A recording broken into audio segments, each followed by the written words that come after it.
Kung pisikal na ganda ng halaman ang titingnan, tiyak na mapapabili ka. Pero kapag nakita na ang presyo, baka mapaatras ka. Ang halaman kasi na ito from Thailand. May price tag lang naman na 1 million pesos. Sabuti ka. Kaya ang mahal nitong ano ko po, halaman, dahil po ang dami namin eroplano.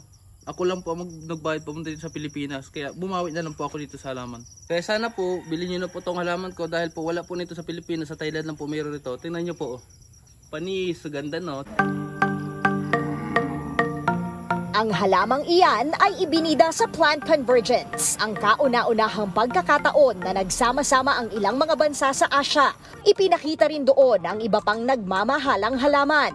Ilan sa mga ito ay ang Alocasia Maharani albo na nagkakahalagaan ng 650,000 pesos. Tricolor Monstera sa halagang 750,000 pesos. Philodendron Lelannomiano na mabibili ng 750,000 pesos. At ang Philodendron Polypodioides na aabot sa 1 milyon.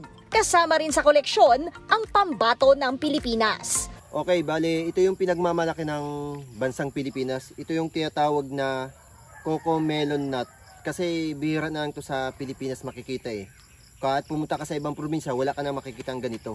Ang kagandahan kasi nito, yung normal na puno, kung makikita nyo, dito siya bumubunga ng niyog.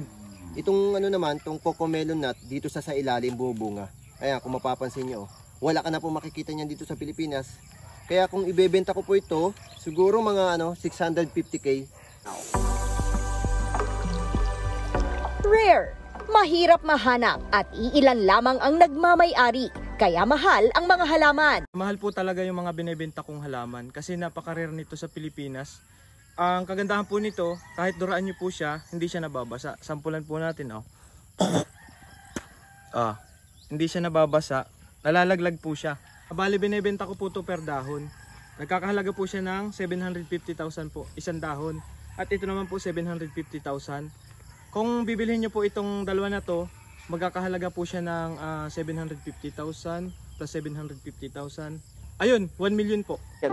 Kaya hindi maiwasang mahumaling ng mga certified plantito at plantita. Nakakatuwa naman, ang gaganda ng kanilang mga halaman.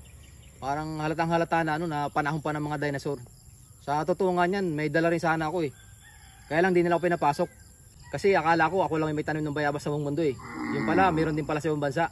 Ang pangalan nga lang ay guava.